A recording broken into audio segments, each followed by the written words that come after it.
House Republicans are looking for a new speaker. President Biden is calling for bipartisanship.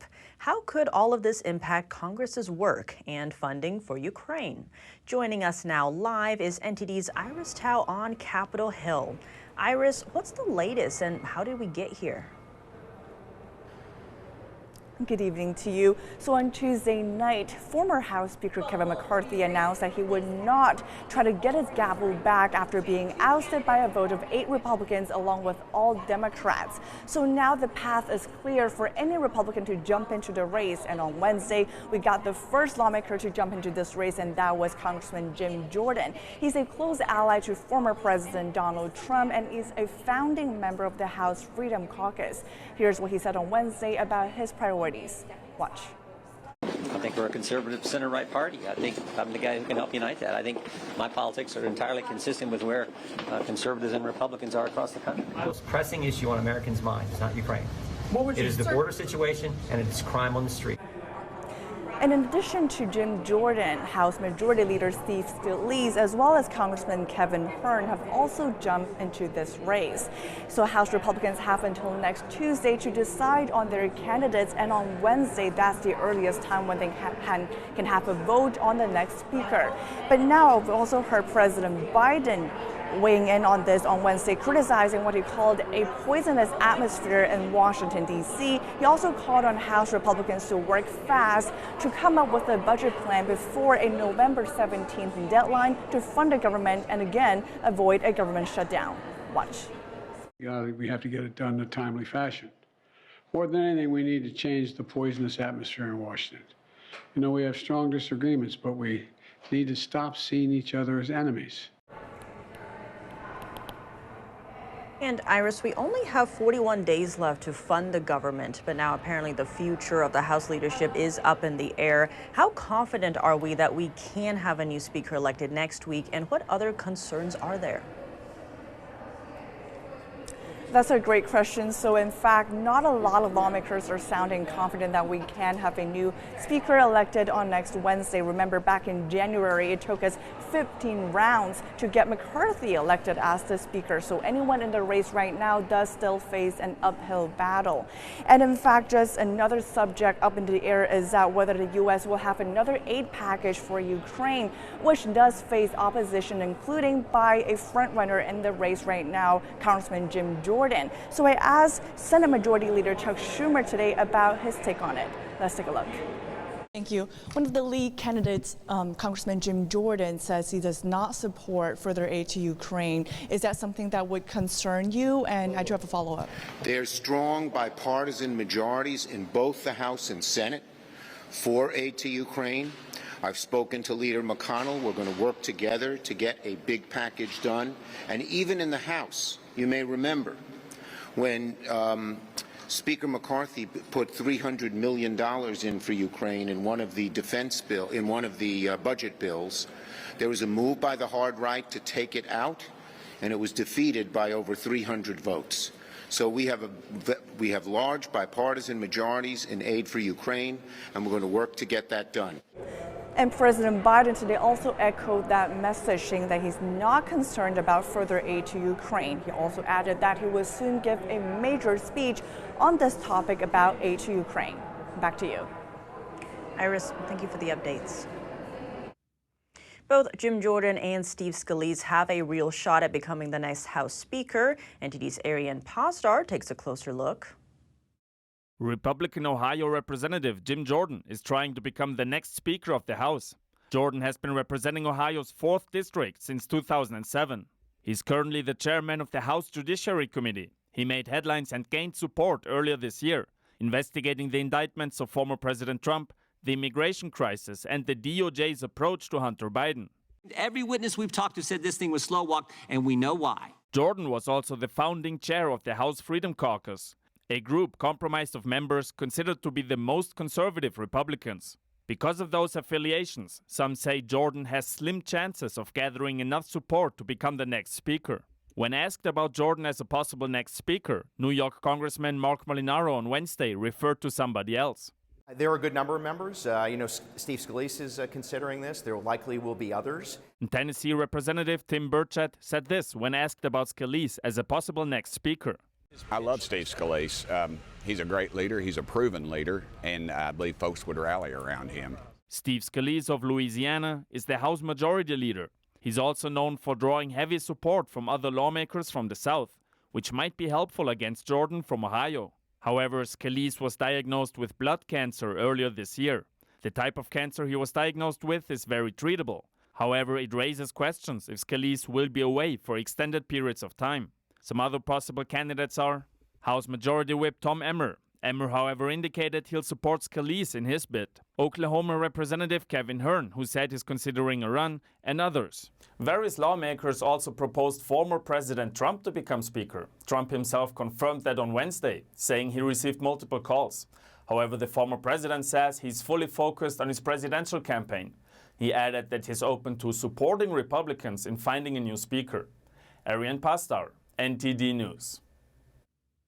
Some heated moments at former President Trump's civil trial in New York today as Judge Arthur Engoron repeatedly interrupted Trump's attorneys as they cross-examined a witness. Our reporter Arlene Richards was in the courtroom during the exchange. Judge Arthur Engoron vigorously pushing the defense to move along faster with their line of questioning about the financial statements. The defense saying they're trying to address the statements year by year. The judge at one point pounding his fist on the desk and saying, quote, "This is ridiculous." He also said, quote, "Lump things together so we don't waste time. I'm not going to let you ask every single line when you can just ask one for all of them." The defense arguing that this line of questioning is crucial to the case. Former President Trump said this after the morning session. We're going down the line, page after page, document after document. And the bottom line is this is rigged. The judge knows whatever he's going to do. He claimed the judge is already predisposed to rule against him. A reporter asked him why he is attending the trial. He is not required to be present. Trump responded that he wanted to point out to the press how corrupt it is. He said nobody else seems to be able to do it. Trump left the courthouse after the morning session. The judge held a closed-door meeting before the lunch break. In the afternoon, the state called their second witness, Cameron Harris. At this point, it's unclear whether or not the defense ever completed its questioning of Donald Bender. Tiffany, back to you. Tens of thousands of healthcare workers are striking today across the nation. NTD's Christina Corona has more from the picket lines. We're here in Baldwin Park at the Kaiser Hospital, where more than 75,000 Kaiser Permanente workers walked off the job this morning, marking what would be the largest healthcare strike in U.S. history. Negotiations between the coalition of Kaiser Permanente unions and the healthcare provider are ongoing and reportedly making progress, but workers still opted to walk off the job for a scheduled 3-day labor strike. The strike started at 6 a.m. local time across numerous Kaiser hospitals and medical facilities in California, Colorado, Oregon, Virginia, Washington State, and Washington, D.C. As a member of the bargaining team, I've sat face-to-face with Kaiser executives. They are not bargaining in good faith. They are leaving us at the table for hours. They don't care about the short staffing crisis. Many healthcare workers say they are taking on work that requires multiple healthcare workers. Some of us are doing the work of 2 and 3 employees because we care about our patients and we definitely don't want them to suffer. We're doing all we can to fill in the gap. Oh yeah, I'm a phlebotomist and I draw blood from patients, and I'm left alone to do the job of not 2 phlebotomists but 3 phlebotomists. And not only does that delay patient care, it compromises patient and employee safety. The strike, which is scheduled to last 3 days, threatens to disrupt medical services for almost 13 million people. However, Kaiser has responded to the strike by stating on their website, "We want to reassure you that your care is our top priority. We have contingency plans in place to help ensure you continue to receive safe, high-quality care during this period." They go on to say, "Our hospitals, emergency departments, and pharmacies will remain open during the strike and will be staffed by our physicians, trained and experienced managers and staff." As of now, the strike is set to end Saturday, with workers in Southern California returning to the hospitals by 6 a.m. Christina Corona, NTD News, Baldwin Park. Who will this strike impact the most, and why are we seeing so many strikes this year? We spoke with NTD Business's Don Ma to explore. Don Ma, thank you so much for joining us. Great to have you on the show. Yeah, great to be here, Tiffany. It seems Kaiser Permanente healthcare workers are expected to strike across numerous locations in the U.S. Which states will be hit the hardest? Yeah, so first of all, the striking employees total about 40% of Kaiser Permanente's staff, which means about 60% of employees will actually stay on the job. As you mentioned, strike will target many locations. That's including Kaiser hospitals and medical offices, including places like California, Colorado, Oregon, Virginia, District of Columbia, and Washington State. As I mentioned, about 60% of Kaiser's workforce will remain on the job. And the reason for that is because Georgia, Hawaii, and most of Washington State would actually not be affected. But in Virginia and Washington, D.C., only optometrists and pharmacists will go on strike. But the impact on patients in California, Colorado, Oregon, and parts of Washington State will be more substantial compared to other places. I want to touch on that last point. So what will be the impact on patients across the states? So the healthcare company Kaiser says that hospitals and emergency departments will actually stay open during the strike, and that the company has already made contingency plans in place to ensure members continue to receive safe, high-quality care for the duration of the strike. Now, during the strike, it's possible that it may expand its network to include non-Kaiser Permanente hospitals if patients need to be redirected or transferred. And non-emergency and elective services may have to be rescheduled, but of course, they will contact patients in advance if it needs to be. Now, on top of all this, doctors, hospital managers, and registered nurses will not be taking part in the strike. The striking workers include vocational nurses, emergency department technicians, radiology technicians, x-ray technicians, and hundreds of other positions. Kaiser Permanente services nearly 13 million patients and operates 39 hospitals and more than 600 medical offices across 8 states and the District of Columbia. So there will be some impact. And Don, zooming out a bit, why have there been so many strikes this year? Yeah, well, Tiffany, you're definitely right about that. There has been over 300,000 workers involved in work stoppages and strikes through August this year. And according to the Bureau of Labor Statistics, 2023 could be on track to becoming the busiest year for strikes since 2019. So I think there's a combination of factors here. You know, like a tight U.S. labor market and the expiring of union contracts and high living costs. So all these factors play into each other. Workers want higher wages, of course, and on the other side of the coin, companies want to make profits. So, you know, it's a tough balance here. And when neither side compromises, it's more often than not we get a strike. Indeed. Well, Don Ma, thank you so much for joining us. Yeah, as always, thank you, Tiffany.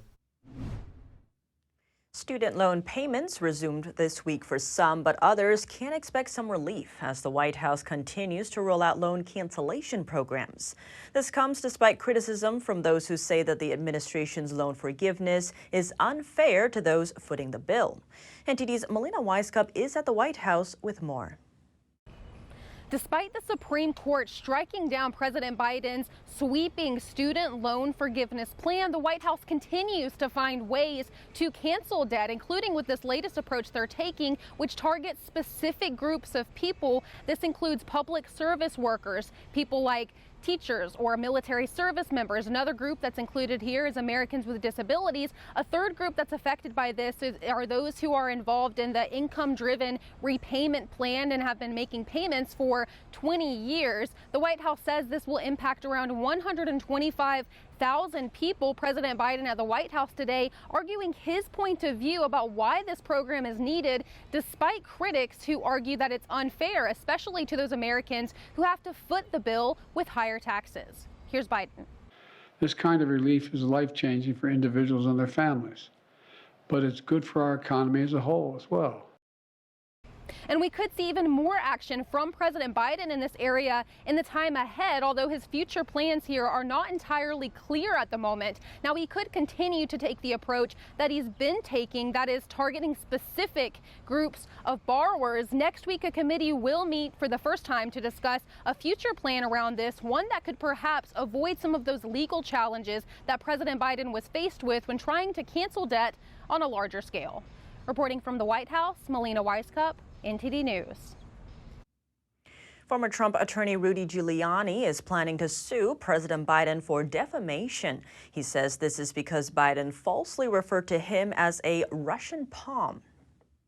Being called a Russian pawn and being called by the leading candidate of the Democratic Party, facilitator of Russian disinformation, is an extraordinarily damaging thing. Giuliani made the announcement today outside the Merrimack County Superior Courthouse in Concord, New Hampshire. During a 2020 presidential debate, Biden said that Giuliani is, quote, being used as a Russian pawn. He's being fed information that is Russian. That is not true. Giuliani said being called a Russian pawn damaged his law practice, his consulting business, and his podcast on YouTube. Giuliani's lawsuit comes a week after he was sued by Hunter Biden for sharing data from his laptop computer. A significant development in the Tupac Shakur murder case. Dwayne Keffe Davis appeared in a Nevada court today. He's a prime suspect in the infamous 1996 shooting. NTD's Jason Perry has the story. The alleged killer of rap icon Tupac Shakur had his first day in court on Wednesday. The former Southside Compton Crip gang member Dwayne Keffe D. Davis was arrested last week in Las Vegas for the murder of Shakur. The rapper was killed in a drive-by shooting in Las Vegas in 1996. The Nevada judge addressed Davis at his appearance. Mr. Davis, sir, have you retained counsel to represent you in this case? Yes, ma'am. Who have you retained? 84. Okay, and is that person going to be here today? Yeah, you need a continuance for 2 weeks. All right, we're going to continue this matter for 2 weeks on a Thursday. That date is? October 19th at 9 a.m. Okay, we'll be back on that date. Thank you, Your Honor. All right, thank you. Surprisingly, Davis has been openly discussing firsthand details of the 1996 shooting for several years now. Here's Davis in a 2019 Vlad TV interview explaining the moment he saw Shakur on the night of the shooting. And he happened to be hanging out the window. He's hanging out the window like he was in a parade. Tupac? Yeah, he was. So what happens next? And we just came. And I ain't gonna go into the details like that, you know what I'm saying? But, you know, you got it in a book. And in his book, Davis even said he provided the gun used to kill Shakur. And Tupac Shakur's stepbrother, Mopreme Shakur, shared his thoughts after Davis was arrested last week. If you're following up on a crime and you have a main suspect, this guy who they just indicted has been with him, has been telling the same story the whole time for 27 years. Why are you just finally now considering that, you know, he was so close to the #1 suspect? Now, what about Suge Knight, who was driving the car Shakur was in when he was shot? TMZ recently interviewed him from prison, where he's serving a 28-year sentence for manslaughter. And Knight said he would not testify in the case. Me and Keffe D played on the same Pop Warner football team. And whatever the circumstances, if he had an involvement with anything, if he didn't have any involvement with anything, who want to see? I wouldn't wish somebody going to prison on my worst enemy. Davis says he and Suge Knight are the only two people still alive who were present during the shooting. Davis's next day in court will be on October 19th. Jason Perry, NTD News. A New York City activist and poet was stabbed to death early Monday morning. The attack happened next to a bus stop in Brooklyn. And please be warned, this story contains footage you may find distressing. Ryan Carson and his girlfriend were on their way home from a wedding. According to surveillance footage, a man passed them and started kicking scooters parked nearby. The man approached Carson and his girlfriend in a threatening manner before stabbing Carson repeatedly. Carson died before paramedics could take him to a hospital. The suspect then ran away. Moments later, the footage shows an unknown woman entering the scene. Police believe the woman and the assailant know each other. No arrests have been made. Police issued a wanted poster showing a close-up of the suspect wearing a black Champion sweatshirt. No murder weapon has been recovered. The suspect reportedly threw the weapon in a pile of trash before quickly going back to retrieve it. A catastrophic bus accident in Italy. 21 people are dead and more are injured after a crash last night in northern Italy near Venice. The bus was carrying tourists from all over Europe when it veered off the road and fell close to railway lines. Officials said the vehicle fell around 50 feet onto electricity lines and caught fire. The driver, who also died, was reportedly feeling sick before the crash. A statewide reversal of a law in California. Governor Gavin Newsom has now done away with portions of a so-called misinformation law targeting doctors, signed into law by his own hand last October. Under that law, doctors would have been forced to follow government narratives on things like masks and vaccines or risk losing their medical licenses. Moments ago, we spoke with Laura Powell, an attorney with Californians for Good Governance. Laura Powell, thank you so much for joining us. Great to have you on the show. Thanks for having me. Now that portions of California's COVID misinformation law have been done away with, what's next for you and your clients who are actually suing the state over this very law? Yes, I'm co-counsel with the New Civil Liberties Alliance on a case with 5 plaintiffs who are all doctors who challenged this California censorship law. We got in a preliminary injunction in January. So the law has not been enforced since it passed last year, came into force January 1st, and just a few weeks later, we had a preliminary injunction. So now we're anticipating, Newsom has now signed the law repealing AB 2098. It will take effect on January 1st. I imagine the state will now move to have our case dismissed as it's moot. And I assume that our lawsuit was part of the motivation for them repealing AB 2098 because they saw the writing on the wall and saw they weren't likely to win, that this law was going to be declared unconstitutional, and they're hoping to avoid a legal precedent that would bind in the future to make a definitive statement about how this law violated the constitutional rights of doctors. And on that note, how would this law have impacted the doctor-patient relationship if it had stayed in law?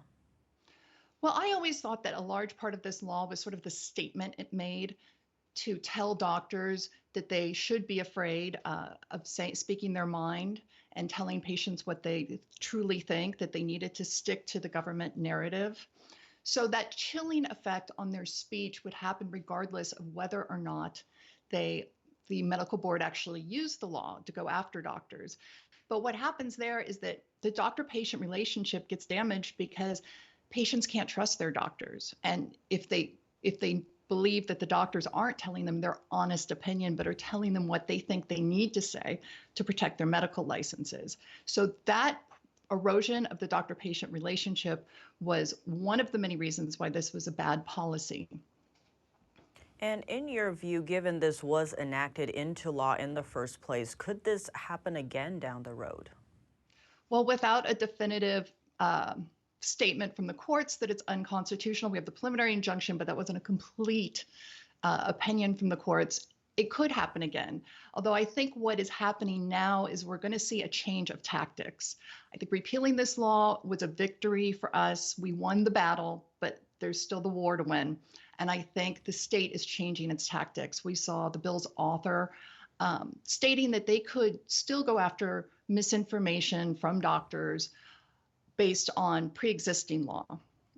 And I know of one case where this is happening, that a doctor who said things like masks don't prevent the spread of viruses is having their license threatened, not under AB 2098, but under the pre-existing general law that says that a doctor who's negligent could lose their license. So I think this is a recognition from the state that this tactic was a failure, but I think they are still going to look for ways to try to control what people say on the topic of COVID. And Laura, you actually touched on this a little bit, but given that medical treatment has for ages been tailored for the individual, do you see misinformation laws like this one disrupting that patient-doctor relationship in the future? Yeah, well, that's an interesting question, is that the ethical obligations of a doctor go to their patient. And one thing I've noticed, you can see sometimes there's a switch of language where they say that the doctors have an obligation to public health, and that their obligation isn't so much to the patient, but what they believe is best for everyone. And this isn't how medical ethics has worked in the past. And that seriously causes, if you're a patient and you believe that your doctor is not telling you to get vaccinated, for example, because they think it's best for you, but because they think it's best for others, that is really going to undermine your trust in your doctor. And what would that mean for that relationship going forward? Well, if people can't trust their doctors, I think we're going to see this spill over to other areas beyond COVID. I think we already are. We see all kinds of vaccination rates for other diseases with other types of vaccines that have been around a long time have gone way down. And that's because there's a loss in trust. There's certainly a loss in trust with the FDA, the CDC, the medical establishment as a whole. But I think some people really still trust their doctors if they have a personal relationship with them. And I think that's why we're seeing the state trying to go after those doctors to try to control them, because as long as the doctors have that trust with their patients, that's power. They can undermine the government narrative through that one-on-one relationship that a doctor has with their patient. A lot here. Well, Laura Powell, thank you so much for your time. Thank you for having me. Children who take puberty blockers risk poor mental health, according to a UK study. Out of the 44 children studied from ages 12 to 15, 34% of those who took puberty blockers self-reported declining mental health. The puberty blocker examined in the study is called triptorelin. It's used to control the hormones in people's bodies, and some common side effects include depression, nausea, and hot flashes. The result of the study may add to the epidemic of deteriorating mental health globally. Nearly 15% of young people have a mental health disorder, according to a survey last year. Another study last year found that in the U.S., almost 22% of children have at least one mental health condition. Changing children's pronouns violates parental rights. This is according to a judge's ruling this week. A school district in Wisconsin had ordered teachers and staff to refer to students by whatever pronouns or names they chose. In response, 2 sets of parents sued the Kettle Moraine School District. One set of parents had a daughter who went to the district's middle school. When the parents insisted that staff refer to her using her legal name and female pronouns, the school refused. Judge Michael Maxwell wrote that the school district violated parental rights and that the parents have the right to choose for their children. Over 3,500 students attend school in the school district. It has 11 schools, including elementary, middle, and high schools.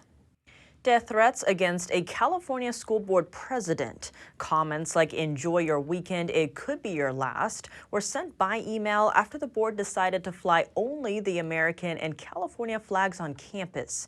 NTD's David Lamb speaks with Ryan Jurgensen, who was granted a temporary restraining order for his safety. So first, I'll start off by saying that everything I'm saying is my own thoughts. It's not speaking on behalf of the school district or the school board. Regarding the death threats and threatening emails. There's been, I don't know, maybe 3 or 4 that were serious enough to take considerations and report it to law enforcement, and that's being investigated. But there were also quite a few emails and letters that came that were supportive and kind. Dr. Jurgensen, were you anticipating or expecting this type of reaction? No, of course not. I'm a school board president at the school that my own children go to. My whole reason for being on the school board and seeking that position 2 years ago was because I have 4 children attending the school and I have another one going. Other media sources are framing this as a pride flag ban. Can you clarify more on why that could be a misconception? I'm disappointed that certain groups want to make it about them. There are other groups who have said they want their flags flown. This is not singling out any particular group. That's not what this discussion is about. But yeah, there are certain groups and special interests that want to make it about them. Ultimately, at the end of the day, I would love for this school to be about every school child, every student. What alternatives do you think that the school could take instead of flying flags in order for students to feel more included? Let's focus on uniting under the flag of the United States of America and the patriotism and nationalism there. And let's work together from there. Let's work on education. Let's work on these things that unite us and bring us together. Dr. Ryan Jurgensen, Board President of the Sunol Glen Unified School District, thank you again for your time. You're welcome. Thank you. And to go deeper into that much anticipated House Speaker election, we spoke with Robert Henneke, attorney and executive director of the Texas Public Policy Foundation. Robert Henneke, thank you so much for joining us. Great to have you back on the show. Thanks for having me. Following Kevin McCarthy's historic ouster as House Speaker, the question of who's next is now looming large. The names up right now seem to be Jim Jordan and Steve Scalise. Do either of these have the support needed to become the next Speaker? Well, whoever is the Speaker is going to have to garner the near unanimous agreement of the House Republican caucus.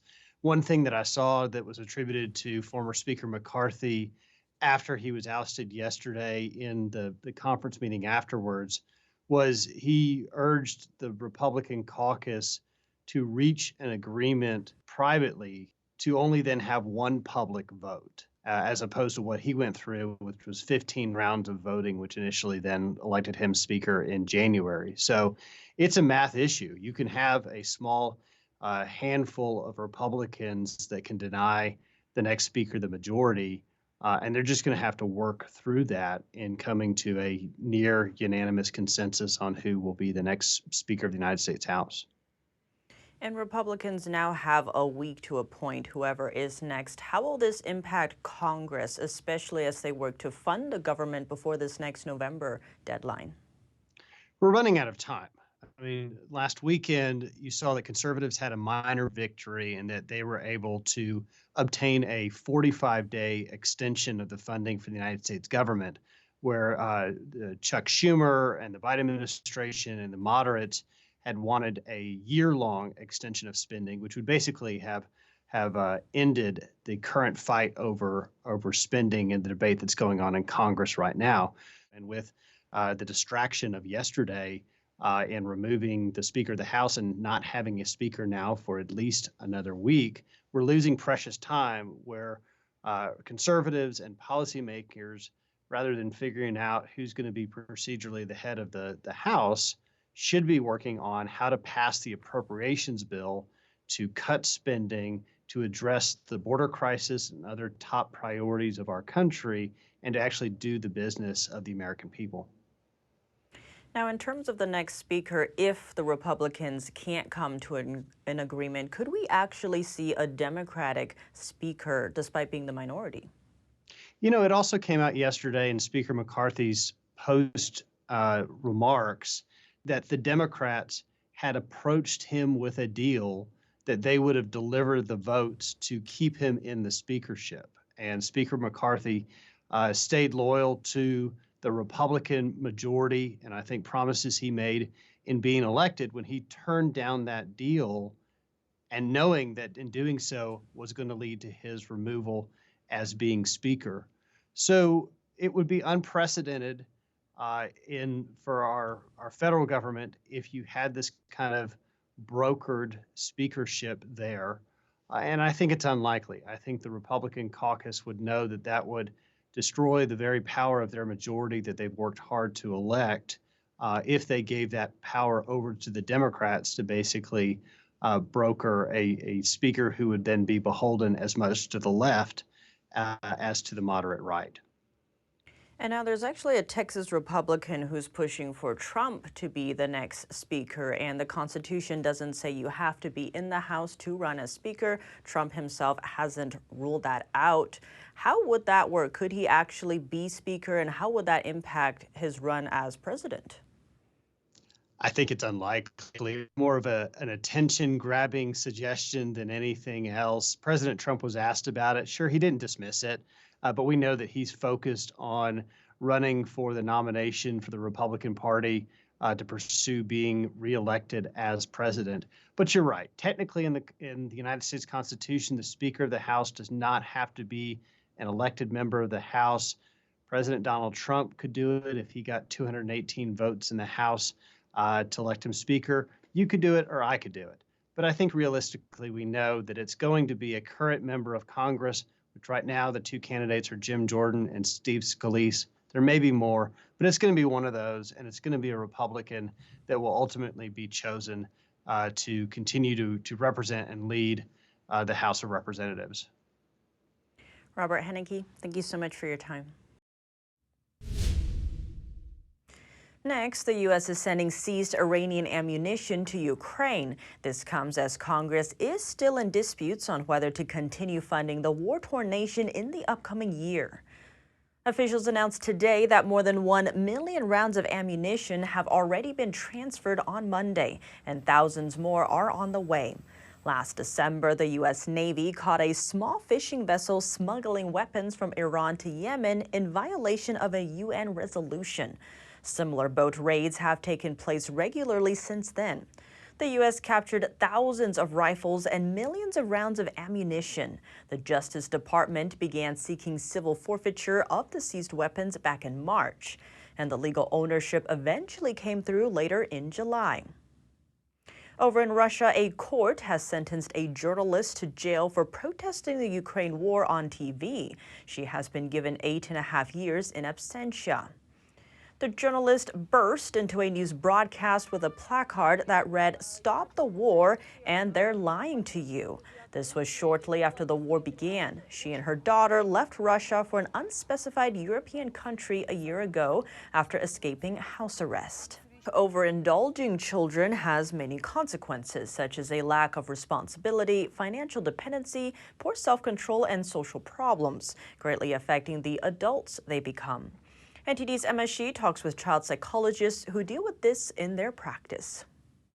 According to psychologists, overindulging children can lead them to have a lack of responsibility, a sense of entitlement, poor self-control, unrealistic expectations, materialism, health issues, social difficulties, anxiety, financial dependency, and shallow values. It is giving kids more than what is necessary. So overdoing it. Ellen Broughton is a psychologist and the author of Bright Kids Who Couldn't Care Less. She says overindulging children can take the form of buying them too many material possessions or giving them what they want to eat when they want it. She says she believes all parents are a little guilty in all these ways. When parents feel like they're overindulging kids, it's usually because they mean well, they want their kids to be happy. Or because they're tired and they just don't want to deal with the fussing. Eileen Kennedy Moore is the author of Growing Feelings, a kid's guide to dealing with emotions about friends and other kids. She says parents have to set boundaries that are in the child's best interest, even if the child is initially unhappy with them. One question that you can ask yourself is doing this for my kid preventing them from learning developmentally typical skills? Or is doing this for my kid making me feel resentful? Is doing this for my kid hurting other members of the family? When we ask ourselves these questions, we can make better choices. Overindulgence can mean the parent is too concerned about the child not doing well, making them join every sports team, being over-involved in school performance, and putting them into every club and organization. So you've got a child who feels like, well, I'm entitled to all of this attention and all of these material things, but at the same time, I really don't care about doing any of it on my own or getting it on my own, and that's where the real problems are. Broughton says she frequently sees this in her practice. Her clients are afraid their children won't do well and want them to excel. She says parents should figure out what naturally motivates their children or have them get motivated on their own. Emma Shi, NTD News. And now for your sports news, here's NTD's Dave Martin with another milestone for Michael Jordan. That's right, Tiff. Generally regarded as the greatest basketball player of all time, or at least right there with LeBron James, Jordan is the first athlete to make the Forbes 400 list of wealthiest Americans. The six-time NBA champion has an estimated net worth of $3 billion, putting him at number 379. Now, amazingly, most of his earnings have come off the court. The five-time MVP made roughly $90 million in salary during his career, but only twice was he the highest paid player in the league. Yet his contract with Nike, signed back in 1984, may be his biggest source of wealth. This past fiscal year, for example, he was paid some $260 million. Now, in addition to endorsement deals with Gatorade, Hanes, and Upper Deck, Jordan recently sold his majority ownership stake in the Charlotte Hornets, which was valued at $3 billion. This after purchasing it for just $175 million back in 2010. And in NFL news, injured Jets star quarterback Aaron Rodgers hasn't closed the door on returning this season. The four-time MVP said Tuesday on the Pat McAfee show that he's well ahead of normal protocols that call for 6 weeks wearing a boot. He said he was wearing shoes after just 13 days. The 39-year-old tore his Achilles back on September 11, an injury that typically requires a 6 to 9 month rehab.